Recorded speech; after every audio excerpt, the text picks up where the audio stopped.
Bulldog Nation, you are now going to witness, watch, and listen to the best podcast in the league. Get set for a wild ride with From the Hill Podcast, featuring Wayne Cartwright, Damian Green, Tanarius Gooden, David Thomas, Jennifer Murray, and Corey Williams. Don't miss out. Subscribe now to From the Hill Podcast. It's time to turn up the excitement and make some noise.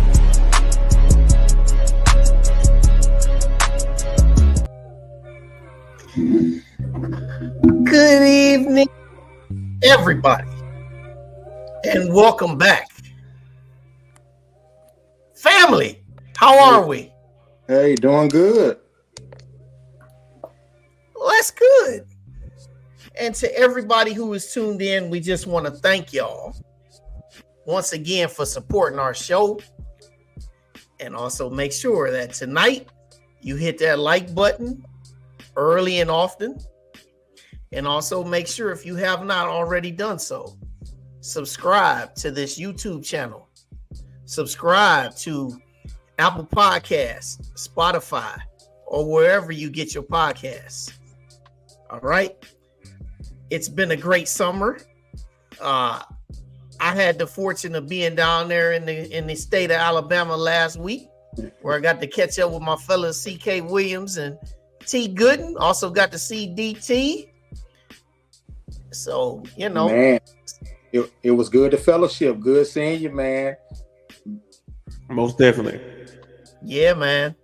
So, as you know, as everybody knows, across the bottom of the screen, we've got all of this information. The information we got at the bottom of the screen for you tonight. Soccer team is in season. They actually have their first actual regular season game, which comes up Thursday. And then also season ticket information is at the bottom for everybody. Just make sure that you are apprised of that as well. All right. So let's get into some housekeeping. So our esteemed guest tonight is going to talk plenty about this, but we just wanted to start off by just showing something that's been making the rounds. Everybody's already seen, you know, more than 2,000 incoming freshmen. They all gathered at the event center on Saturday, and it was an awesome experience to see this once again.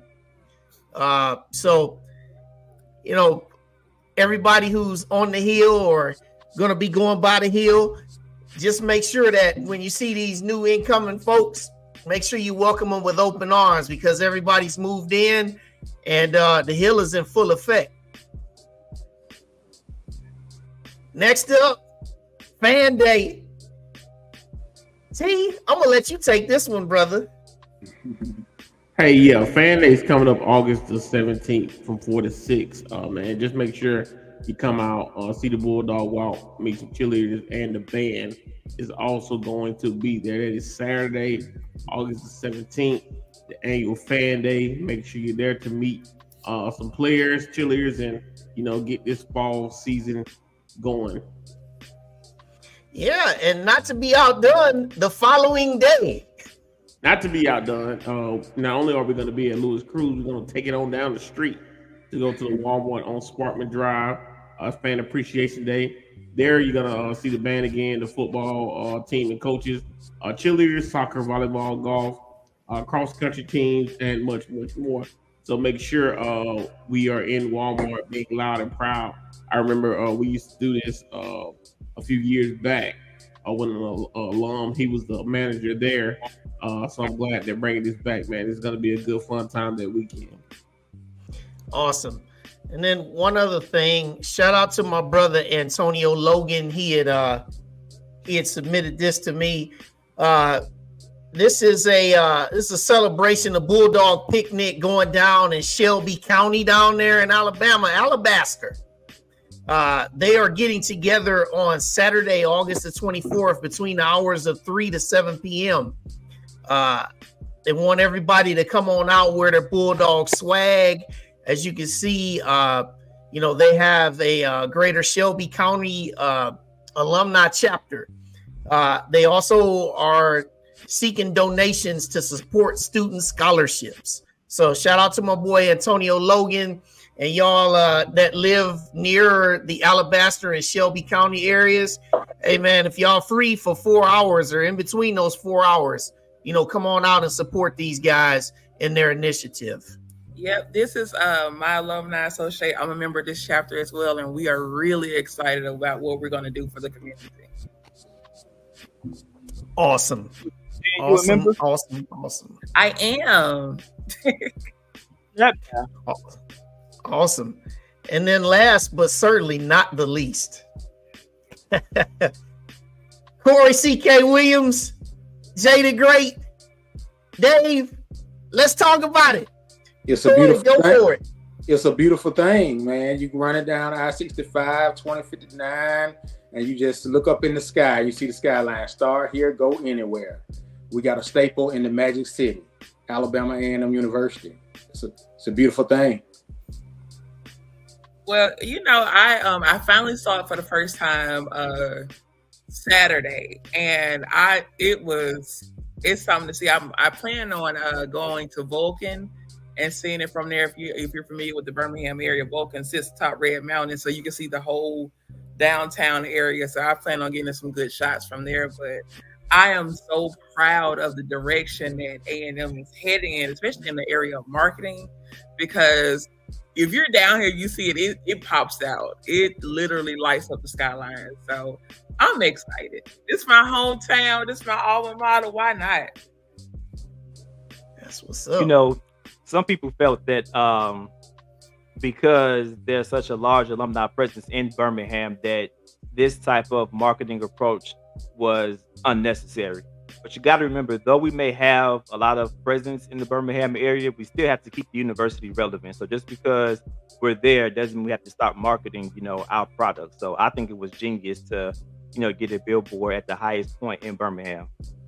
Yeah, most definitely, Dave. I was gonna say that not only is what you said, you got to keep yourself out there, but I mean, we got to still be honest. This is one of the most highly traveled cities in Alabama, as an international airport. So why wouldn't you catch that traffic to get eyes on our university? It would be hey, you see, Alexander Shanara did it for years. He's billboard up there.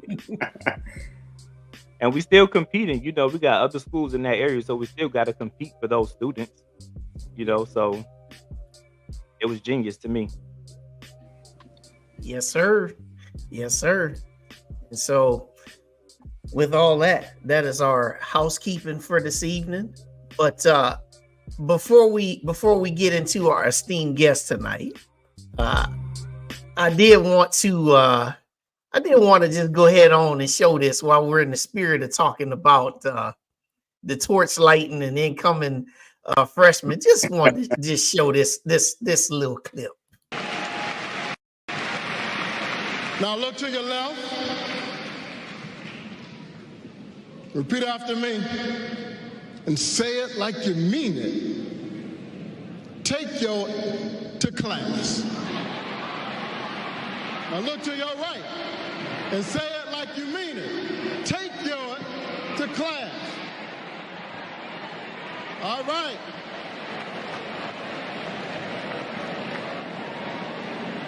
Every time you're in the dormitory, every time you're in an apartment, every time you're walking across the campus and you see one of your boys or girls that's not where they're supposed to be, you're going to say, all right. Then we need to do it one more time. One more time. All right.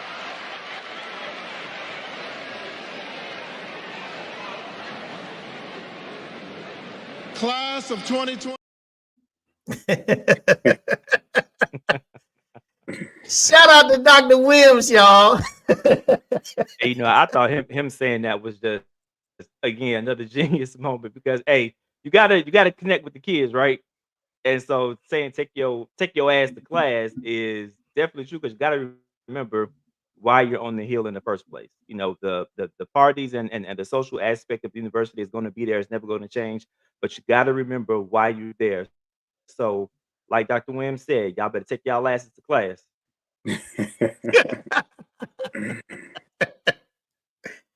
Yeah, man. Jen, you are on mute. Whatever you said, and the world didn't hear it. I was trying to go all season without doing that. But I love it because it keeps them accountable. It's fun, but you know, when it's one thing to be self-motivated, but when your friends ain't gonna let you, slide by, that's good. Start those good habits early because, as y'all know, after freshman year, it only gets harder. So you want to get a good foundation that freshman year, have a good attendance, be early, sit up front, make sure the professor know your name. All that's good. Yeah, he definitely was sit in the T and not in the U. They he tell y'all that sit in the T and not the U. Yeah, he definitely was telling the truth, and in a way that he connects with the students, goes a long way. As far as that was definitely drop the mic moment right then. Yes, indeed, man. I was hyped when I saw that. I said, man, they setting the tone. So shout out to Dr. Wims. So tonight, everybody, we are pleased to have for our first guest of season number 3. He has been on our show before. Very, very, very, very esteemed gentleman in his own right. And he is the vice president of student affairs. And while that is his carrying title, we know that he is a Swiss Army knife as well, a jack of all trades, if you will. Ladies and gentlemen, please welcome with us none other than Dr. Braque Talley. Hey. Hello, Brock. Hey, good evening. Good evening. How y'all doing? We're good. Pretty good, Brock. Well. Thank y'all for having me this evening. I appreciate it. Hey, we appreciate you, man, for coming on. And we know that this is a very busy time. Bulldogs moving in, Bulldogs moving left, moving right, moving up, moving down, going every direction. So we appreciate you for everything that you've been doing and appreciate you for joining us. So just before we get going here tonight, just in your own words, just talk about the incoming freshman class and the ceremony and all of that. Yeah. So again, let me say thank y'all for having me, but also thank you for your support for Alabama A&M University. It doesn't go unnoticed. Not only are you supporting with your podcast, but you also support through your gifts, your talents, your time, your treasure. So thank you all for your support and for being a shining light for Alabama A&M University. So our torch lighting ceremony is totally different than what it was. And I'm not comparing one or the other, but we wanted to, with all things, take a review of what works. How do we engage our students? How do we meet them where they are, but still give them what they need at the same time? And so we started this new phase of the torch lighting ceremony. Last year was our first year. And we looked at a number of institutions, what works, what doesn't work, what do we like, what don't we like, and pull the best of those things together and try to make it an exciting and encouraging event, but also one that speaks to the tradition of the university as well. And so this year we were able to welcome north of 2,100 freshmen. North of 2,100 new students to the Hill throughout this ceremony. Now we're right around 2,500 new students at A&M this fall. But the ceremony was an opportunity to celebrate them, but also to allow their parents and families and support system be there as well. It's an emotional event. We were able to take some pictures on the football field beforehand. I think some of those have been released already. But the exciting thing for us is two things that we've added. One, we allow parents to stand and do a call and response where we put a dog tag around the students' necks where they ceremoniously hand over your adulthood to you as a college student. And then the final piece is a barbecue of sorts, a family reunion of sorts, to say, hey, thank you, Mom, Dad, for your support. Alabama A&M saying thank you for entrusting us with your most precious jewels, and had a DJ out there. It was a really good time. So I'm excited for our team for pulling this thing together. But again, it's really about our students and their families. Brock, we had record enrollment, record applications, record admitted last year. What do you think increased that this year? I know the social media engagement increased, and it just really seemed like just the university overall, including the students, were more engaged than I've seen in the past. So what do you think, contributed to us for a second year in a row having a record enrollment? Yeah, so I think it's a number of things, but I would be remiss if I don't give our president kudos. I'll tell you that he is a phenomenal leader, one that has a strong commitment to excellence in everything, from the most minute details to big picture items. He has a focus on being excellent. How do we be the best? And not just from an HBCU standpoint, but in higher education. How do we evaluate what we're currently doing and scale it up? And so I think everything begins there with the head. I think if things were going the other way, we'd say that things began with him. And so I would like to say that since things are going well, I want to give Dr. Williams his kudos by saying that it begins with him in his support, his leadership, and just being an outside of the box thinker. The other piece I would say is he allows his vice presidents and teams to do their job. He guides along the way, but he allows his leadership team to work, and I appreciate that. But I think the other piece is we work well together as a university, and so it's not just our admissions team is doing a phenomenal job for one. Mr. Dwayne Green and our recruiters are doing a great job, and I get the opportunity to support them. But I think that across the aisles, so to speak, we work well together. So Vice President Ali and I get a chance to talk about, hey, what is a marketing strategy for this year? And how does that feed into donor relationships? How does that feed into enrollment with the new students and returning students? What messages are we trying to get out there? What are the goals of the university? And how can we work together to achieve those? The same with Provost Jones and across the board with all our other vice presidents and cabinet leaders, whether that's A.D. Bryant, General Counsel Cunley. I think we have a really good leadership team that works really, really hard together to tackle issues and items. And we pull that down to our teams as well, who really work well together. So I think that's the answer to your question, that we have a team. And I hope that's not too far off in answering, but we work together as a team. We set goals and we work together as a team on how to achieve those. I think the last thing I'll add is that we hold each other accountable. And sometimes it's not fun. Sometimes it's not as attractive, but it's productive. And I think that's what helps us to become a better team, that we hold each other accountable, and we all know that it is for the betterment of Alabama A&M University. Awesome. Dr. Talley, what are you looking forward to the most this upcoming semester? So I think we've actually had it. I tell people that I think the most exciting days for me are when new students arrive on campus, when our students come back, and commencement day. Those are the most exciting times on college campus this year. But I'll tell you that I think homecoming, our team is playing a very exciting homecoming. I appreciate Dr. Jessica Brown, who's on our team and working with our alumni affairs office and those in VP Ali's shop on the homecoming.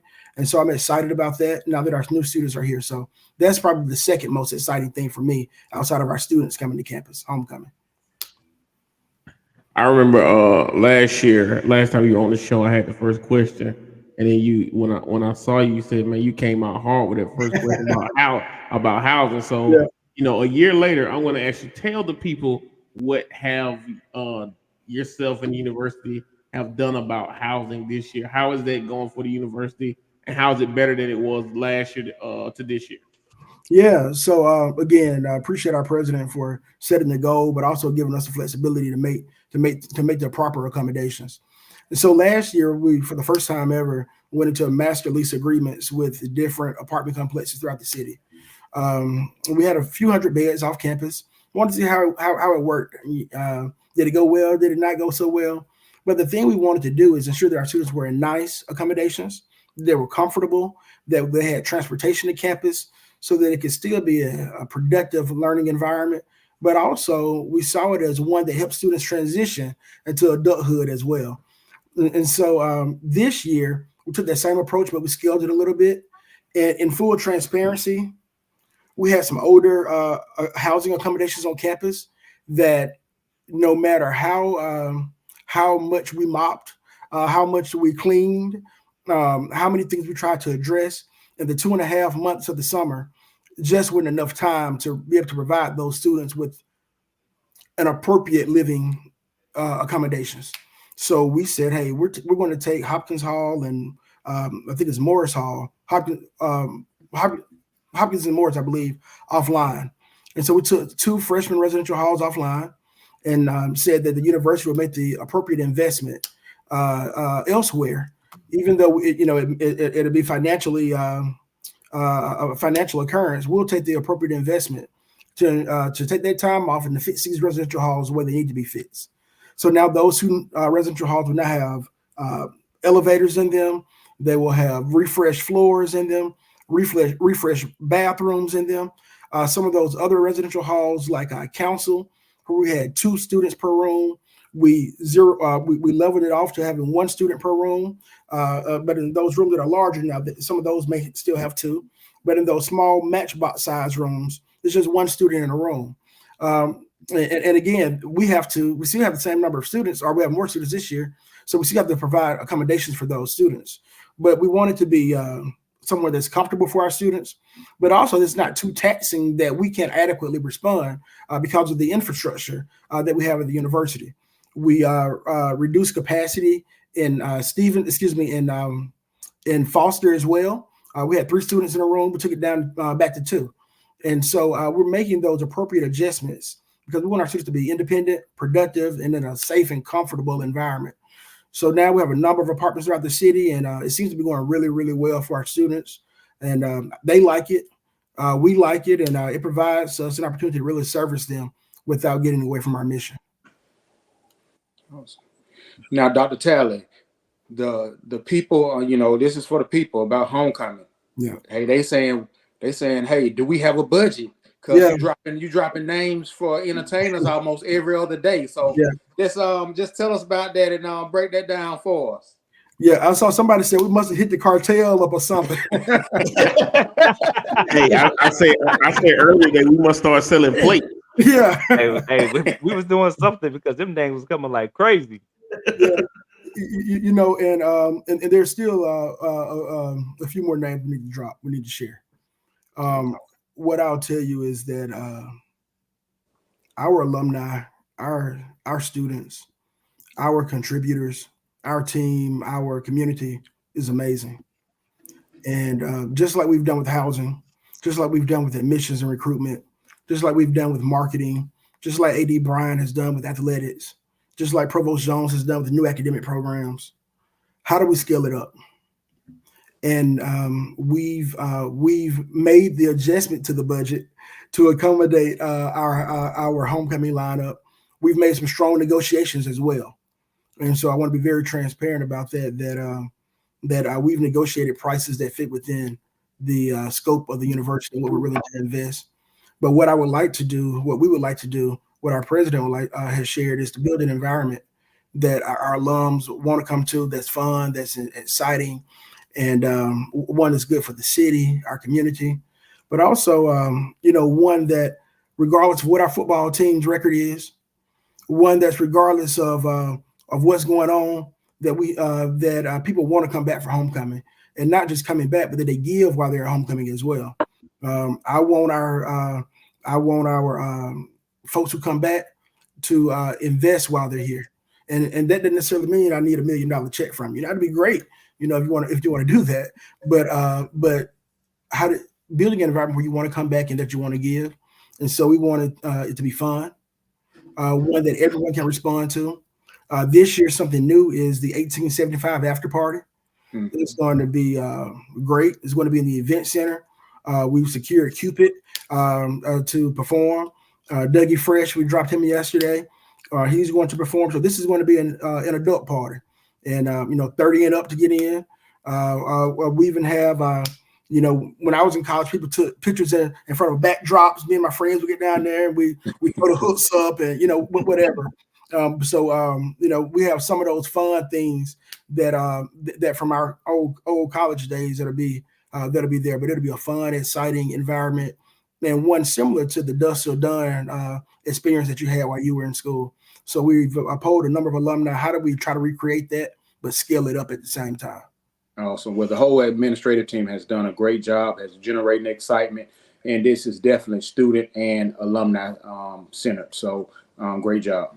Hey, and I got to ask before we move on, do you want to drop any names on From the Hill podcast right now?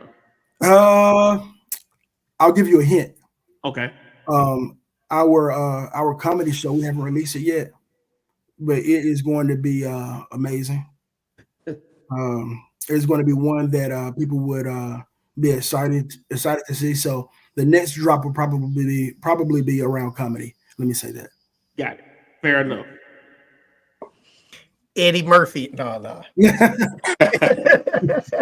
Now he's above my budget. Hey, so just a question here, Brock, from the group. Dr. Talley, what were the top 5 cities that the freshman class came from? Birmingham, Atlanta, Chicago, Mobile, etc. So we're still culling data. And to be honest with you, I haven't got a chance to do that yet because we're still trying to support students, make sure they get settled on campus. And so that will I'll be able to share that data after we've gone through census. I hope that's okay. I hope I don't offend the person who asked that question by saying that. And it's, I always try to be transparent when I talk with either of you individually or collectively. But that's where we are. But Birmingham has been a consistent feeder for us, a big supporter for us. We spent a lot of time in Atlanta this year.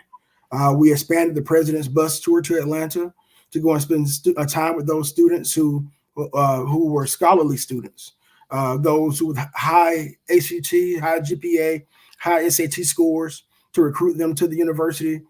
We expanded also into the Memphis market, the Memphis, Tennessee market, and we spent some time in Florida this year as well. And so the bus tour was a week initially, and now it's 2 weeks. And we may be taking it a little bit further next year. But I think it's awesome that our president is so invested in our outcomes that he's willing to take 2 weeks from his traditional presidential duties, let me say it that way, to go out and spend time with our alumni, but with our students and potential students as well. Awesome. And Jay White said, cool, Dr. Talley, I can wait on that data. I appreciate it. And then some other things. This is just more of a question here. I'll kind of expand on your question here, Brand. So, Brock, what do you guys have any planned initiatives beyond what he's saying here? Yeah, so I think that being our civic duty goes back to the founder of our university, being an informed citizen, a leader, and one that recognizes the responsibility on their life. And I think that's an area that our faculty, our staff try to push as well, that all of us have a responsibility, a calling on our life to be civically engaged. And so, yes, we have pushed a number of students to register to vote. We've ensured that voter registration forms were available at SOAR. So even before the conventions, we've been pushing students to register to vote. And so we will continue to do that. But we're also encouraging our students to be informed voters as well. And to not just vote for the presidential election, but to vote for your local elections as well. Mm-hmm. So we are having those conversations with our students, our faculty, and our staff. And I'll tell you, I would like for everybody who can at Alabama A&M University to be registered to vote. And when we do that, it's not just good to have our numbers, but it supports our power as a university as well. If we can go into it with a certain number of knowing that we have a certain number of people who are not just registered to vote, but are participating in the ballot process as well. That's awesome. Now I brought my 16-year-old soon to be junior in high school down there to campus last week, and I took her around. And one of the buildings that we went into the library, and I had I talked to the freshman counselors, and I thought it was really, really awesome because it's something that I know I didn't have when I was there at A&M. Could you talk a little bit more about that freshman, the counselors, and a little bit more from your perspective? Yeah. So, that freshman year is important. I know this data shows that if students get through the sophomore year, they'll graduate. So if we can get them to and through the sophomore year, they'll graduate. So we put a lot of focus on that. Our provost, Dr. John Jones, has reduced the advisor to student ratio. I think he's almost cut it in half from what it was initially. Again, a major investment from our president to do that. But we want our students to have that one-on-one environment if they can. And these advisors are serving more than just faculty members or those who have to choose classes. But in some cases, they are helping students to think through things. In some cases, they're being support systems. How do I go to financial aid? How do I set an appointment with financial aid? And so those things are important. You mentioned you came down last week, and I'd be remiss if I don't share, going back to the move-in process, that we've even gotten to the details with that. And so you'll see that we had a parent station at the check-in area where parents could go and have something to eat, have a DJ, sit down and chill while students check in. And so that process has been revamped so that it's a smooth process. Students are able to come in to the wellness center and be out in about 20, 30 minutes onto the residential hall. So those are things that we'll continue to work on to get it even better. And just to further acknowledge that, I have a student from Charlotte that attended the university during the summer. She's a freshman, and they'll speak to her mom, outside of them just being excited to being on the Hill, but they had nothing but good things to say about the entire process, from her applying, getting accepted, getting there over the summer, and moving in. It was just all seamless, according to what she was saying. So, kudos to you guys. But I want to take us back to something that had us trending over the last couple of months, and that is the purchase of Birmingham Southern. And we all know that they did not accept the offer that was extended. But hypothetically, what could that have done, purchasing that university done for the brand of Alabama A&M? We know that the student enrollment, is increasing. Dr. Williams mentioned that, we're on our way to being, almost at 7,000 students within the next, couple of years. So purchasing that campus, with them accepting our offer, what would that have done for the university? Good question. Let me respond in a number of ways. My plan, our team's focus, I think we'll be close to 7,000, if not at 7,000 this fall. Wow. So T. Gooden, that's an exclusive drop I just gave you. Hey, I appreciate that on From the Hill podcast. Wow. So I believe we'll be close if not there this fall. But I think that Birmingham Southern could have been an opportunity for us to provide additional services to our students. I think that's what everything is about. Whether that's in Birmingham or whether that's buying a campus in Flint, Michigan. I think it's about how do we provide better services to our students? How do we expand the reach of the university? And you all know the goodness that happens at Alabama A&M University. So how do we become a more resourceful to others? And I think that is what every project that we look at is about, not just Birmingham Southern, but every project we look at is about how can we expand our reach and become more resourceful as a university. So I feel like we've been hitting you with too many serious questions tonight. So y'all got all this stuff going on for homecoming, man.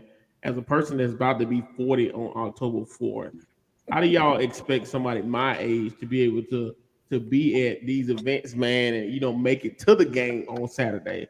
Like, I mean, y'all, because y'all got a lot going on. That's all everybody we talking about, like how we gonna make it through the week. Yeah. Because we start with the gospel concert on Sunday. It just keeps going from there. Like, explain yourself, Dr. Talley. EMS on every corner. So let me ask you this: you want me to go back to the old homecoming lineup? Is that what you're saying? No, sir. No. He ain't go that far, Doc. He ain't go that far. Drink your plenty of water. Right. Get you some BioFreeze, some Bengay, get you some Epsom powder and Epsom salt. I'm sorry, but no, it's gonna be good, man. I'm excited. I'm super excited for what's going to come. And here's the thing: our students deserve that and so much more. Right. They need, and one of the things that we try to share with artists and managers and others when they come to our campus, if you are not okay with my students, I'm sorry, I'm getting personal, but our students touching you, taking pictures with you, wanted to ask you questions, don't come. If you're not okay with the environment that we breed for our students, don't come. And that's not just for our concerts, that's for speakers as well. We want our students to be able to have a full experience where we have the best students this side of heaven to be able to get whatever they want from this experience. And that's really why homecoming has become what it has for this year. Our students, our alumni, our supporters deserve it. I read a lot of the posts. I see the suggestions that a lot of folks put on there. And some of them like, oh, no, that's wet. Some of them, we say, okay, can we evaluate that? Does that work? And sometimes it's yes. And sometimes it's maybe not this year, but maybe 3 years on the road. Let's prepare for that. And we can get someone, or that program or that event. And so I think that's where we are. Dr. Talley, you all and your team has done some great market research as far as, growth for the enrollment and also, being student-centered. And we are trending upward. We're on a great path. Tell me, what are some of the goals going forward? We see where we are now. Where are we going forward? Because we're definitely on a high trajectory. Yeah. So our plan is to continue to grow. We'd like to have north of 10,000 students here. But not just grow from an enrollment standpoint, but grow in the services that we provide. So we're trying to grow very strategically. We have 22,000 applications this year. And so, regardless of what people may say, everybody who wanted to come to Alabama A&M is not here.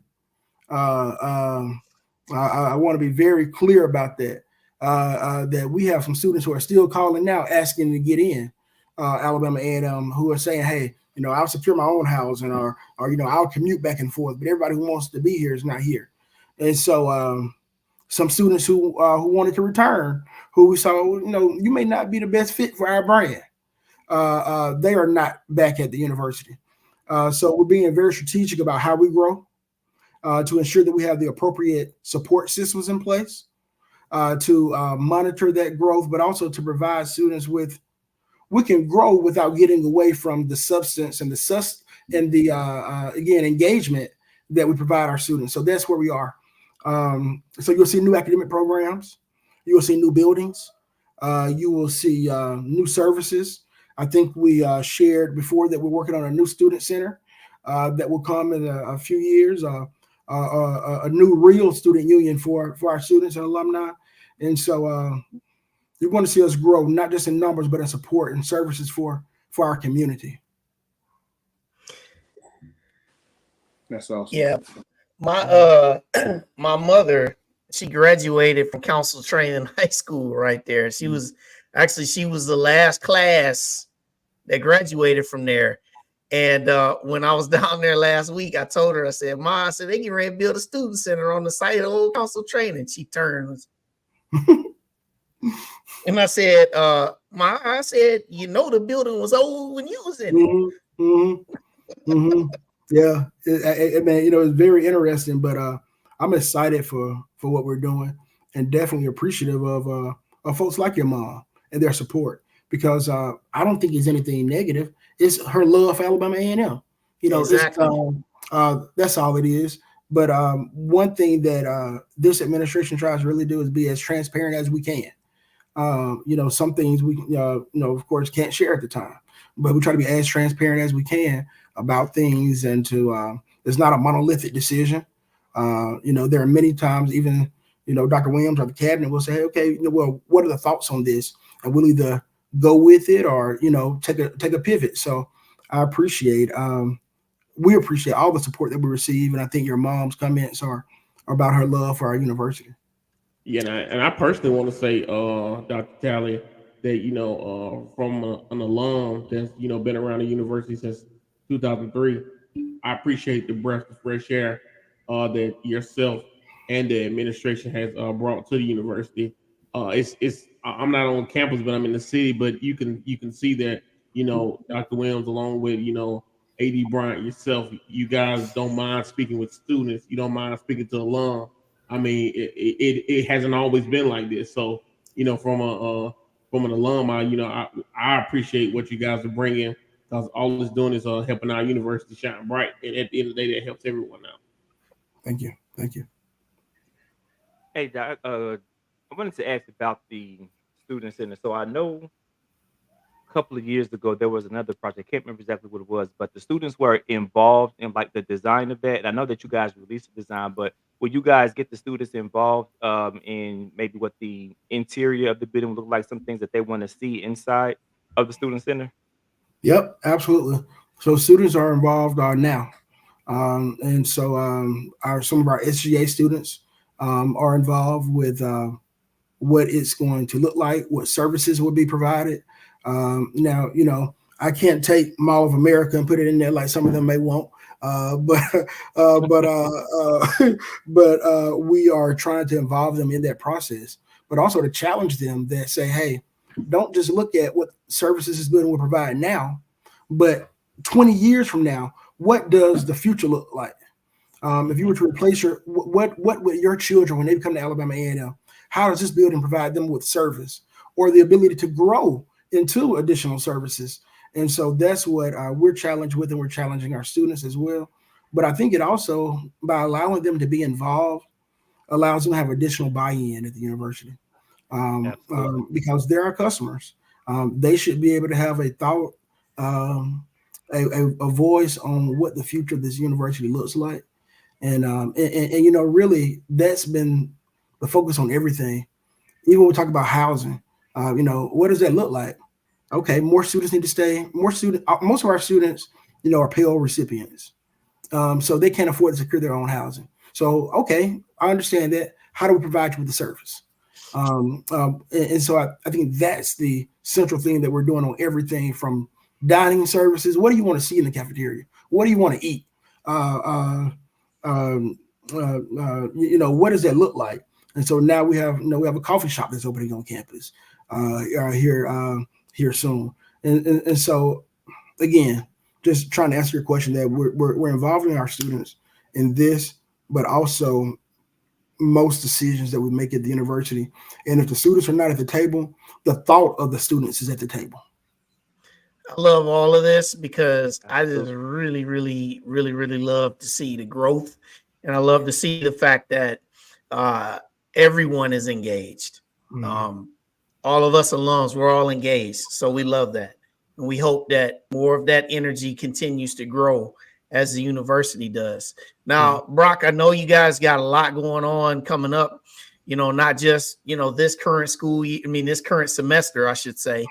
I know you guys have planning for 150, and definitely we're going to want to hear more about that as we get a little bit closer to 2025 actually starting, which actually isn't that far away, but we know that you guys got a lot going on, and I am so appreciative that you've taken the time to join us tonight, and that you're always transparent, and you have a full commitment to to provide information when it's applicable. Mm-hmm. So just wishing you just all the best, man, for everything you do. And for everybody who's thinking about sending their children to Alabama A&M, or your nephews, your nieces, grandchildren, whatever. This is real deal, and this gentleman right here, he's one of the major players. So, Braque, God bless you, brother.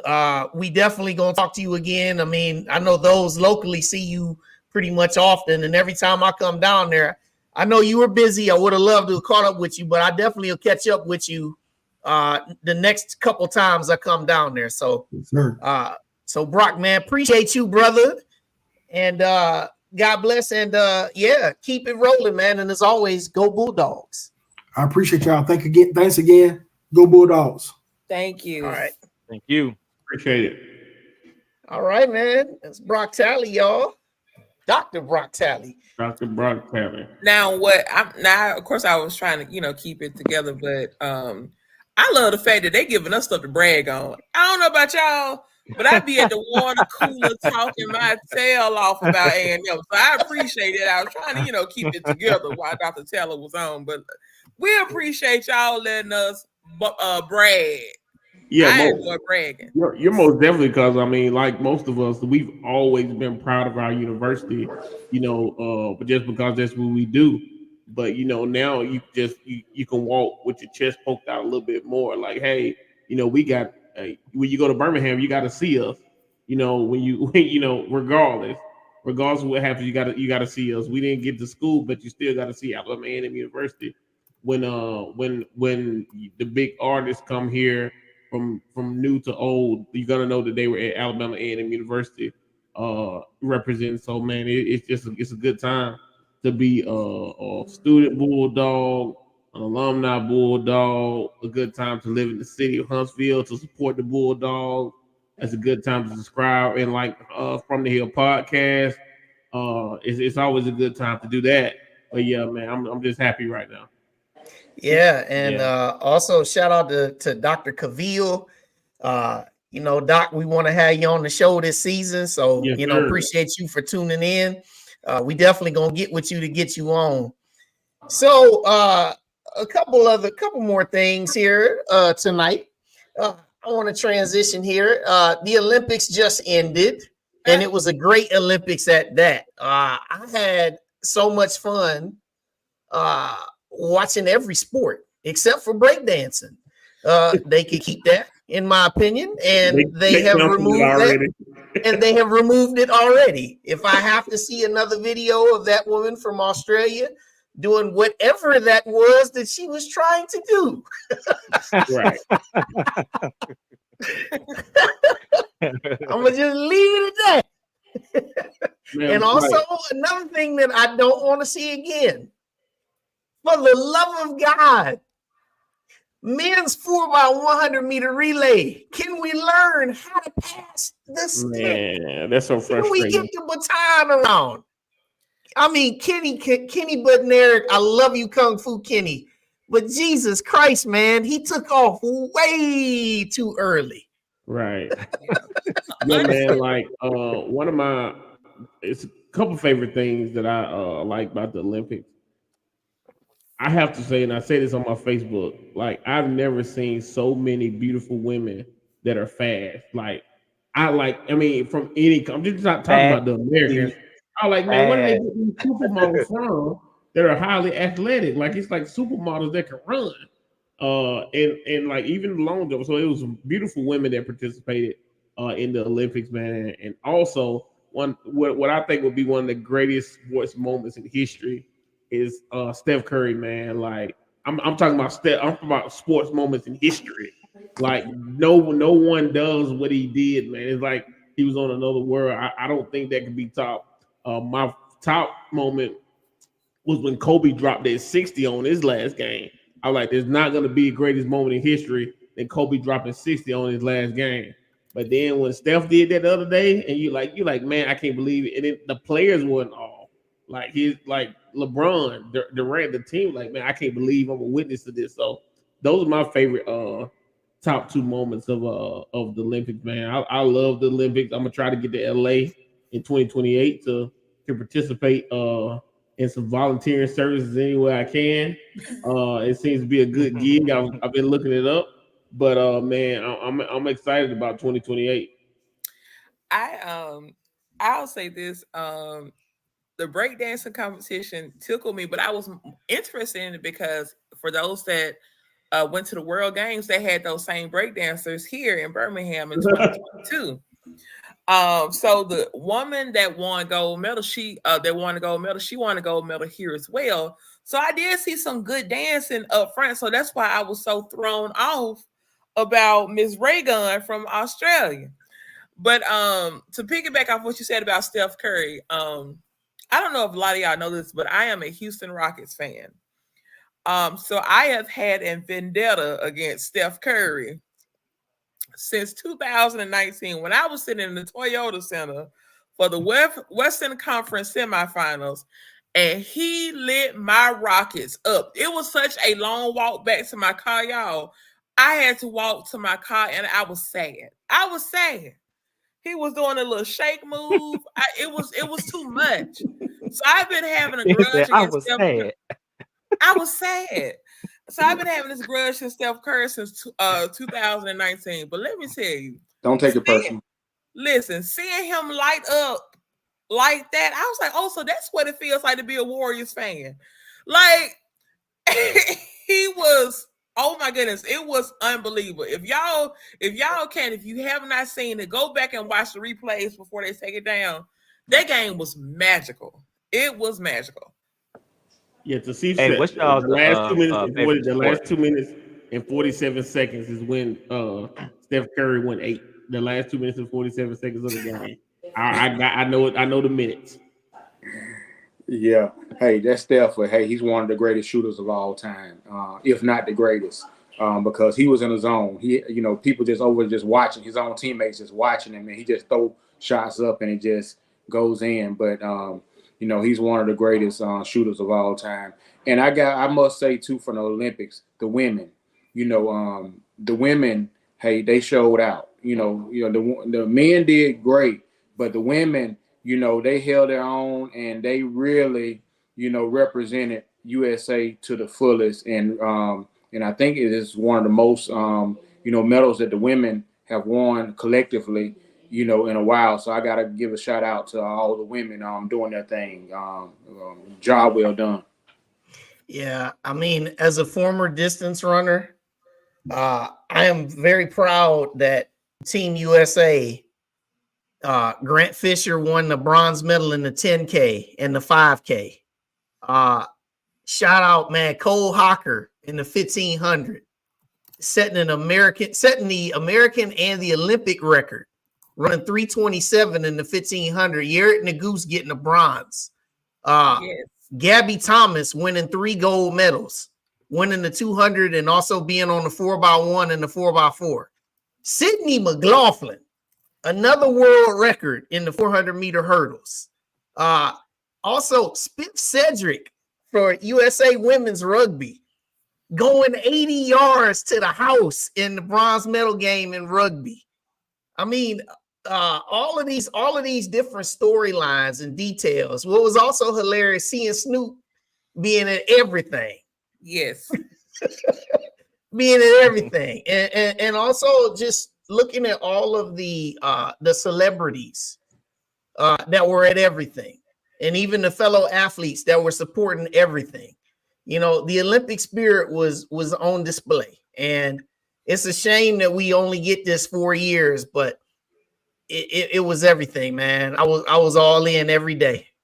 And Wayne, and one thing that I must say too, because we talk about mental health and everything, and I know we failed to mention about Simone Biles, because 4 years ago, by her exiting out of the gymnastics, and a lot of people had a lot of things to say, a lot of negative things, like she just quit, but she took mental health seriously, and it's okay for people to to seek mental health, and then to redeem and come back and win all around gold, and as well as the USA gymnastics wins the gold as a team. So that says a lot, as far as perseverance and to let people know that mental health is okay. Seeking help is okay, and that you still can be great even when you take a break. So she really, very proud of her for coming back, and because a lot of people wanted her to fail, but she succeeded. Yes, she Yeah, did. shout out to Sha'Carri too, man. I know she didn't win gold.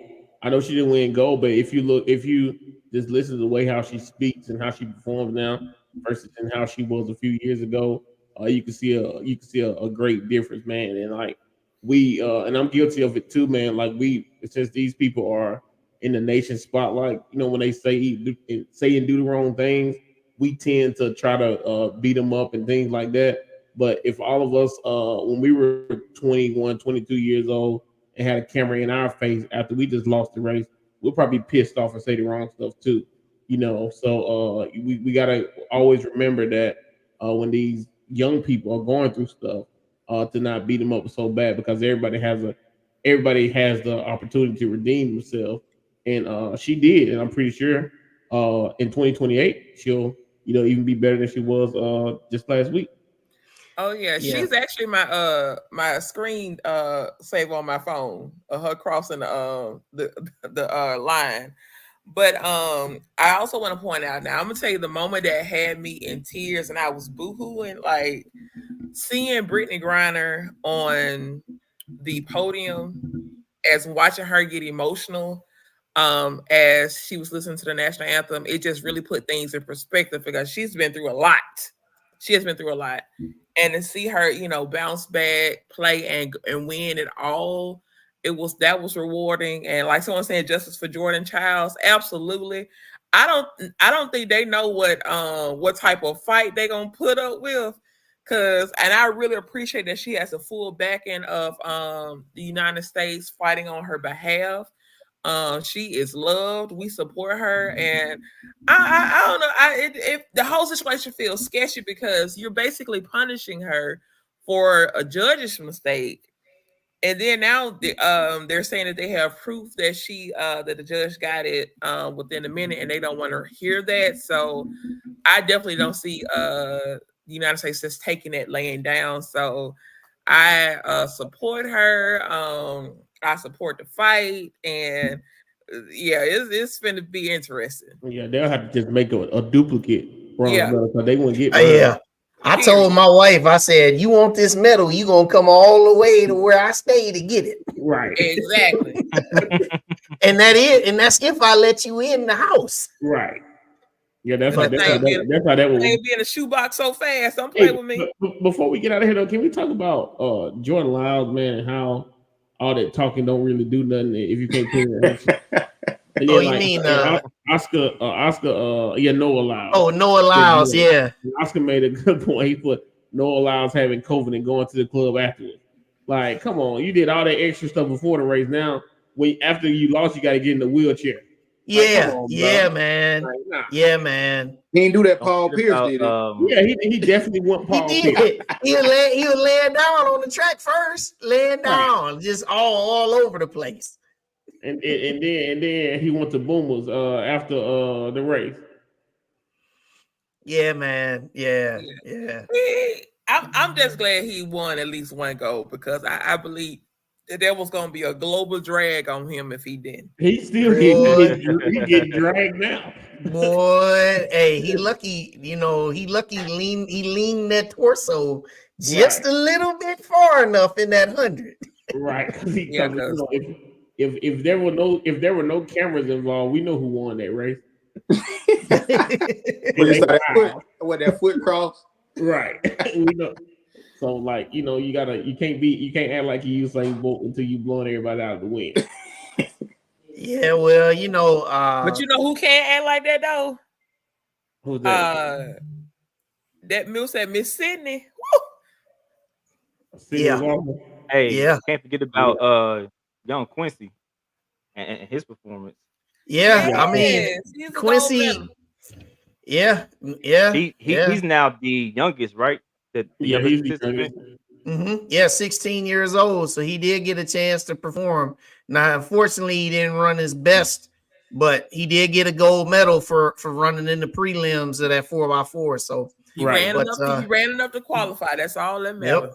Yep. Hey, definitely gonna see him again.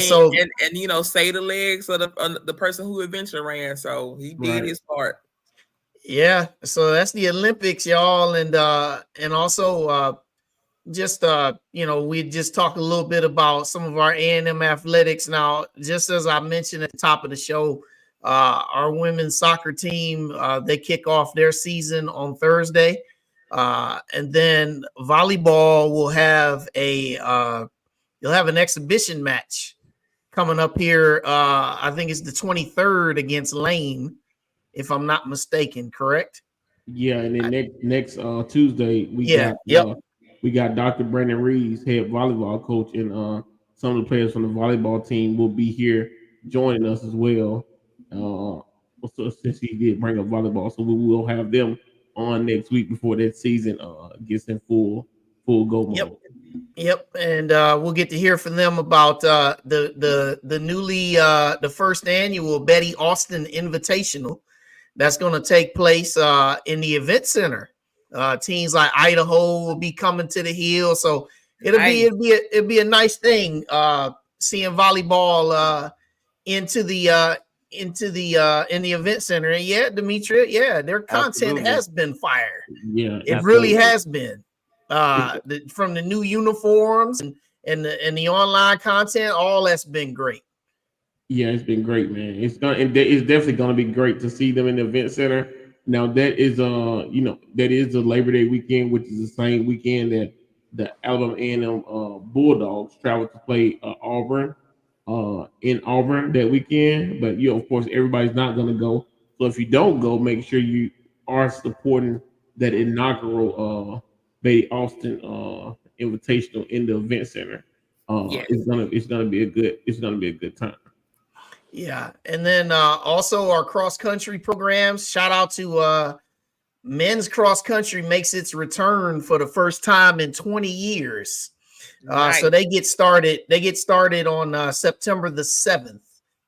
Both men's and women's cross country, and then also the aforementioned Bulldog football squad.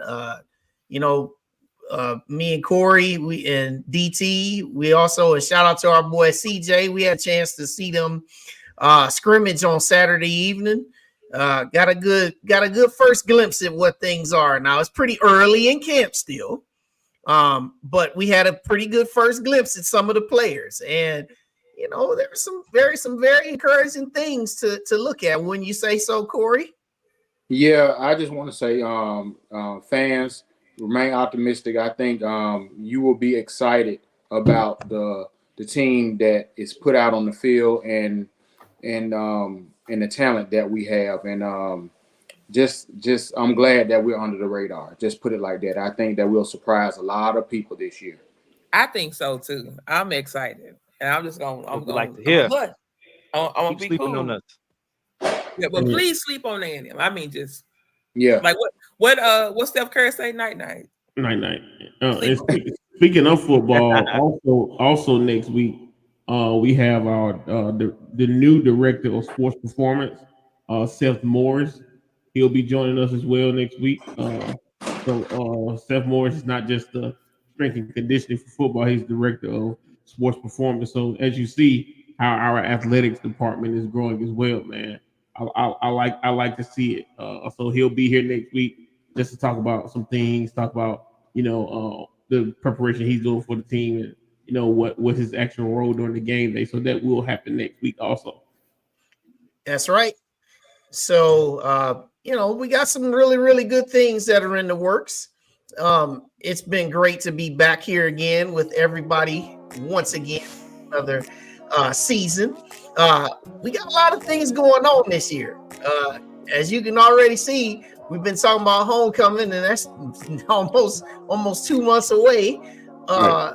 But we've got football that's going to kick off, volleyball's kicking off, cross country kicking off. Also, golf team, they have a fall schedule.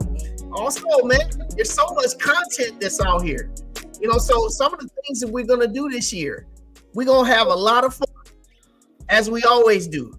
We're gonna lift up A&M. We're gonna talk about A&M. We're gonna glorify A&M. We'll also, we'll have some special guests on. We got a lot of things that's cooking. So, we got the whole crew together. And for everybody that's out there, make sure that you hit that like button. Make sure you love it. Also, big shout out to Dr. Braque Talley, Vice President of Student Affairs, for joining us tonight, dropping some helpful and interesting nuggets. Also, shout out to Dr. Wims, and all of the incoming freshmen that have come in. And also, we want you to make sure that you tune in next week. And those that have watched us live, make sure you share this show with somebody. Tell them that they need to go back and they need to watch this replay, because there's a lot of information that gets discussed on a regular basis that they can be enlightened about. All right. So next week, we'll be back again. Yep. Same time, same place. And as we always say, go Bulldogs. So Jay the Great, Dave, T. Gooden, Mr. C.K. Williams, I am your man, Wild Wayne Cartwright. And I like to say God bless you. And we will see you next week.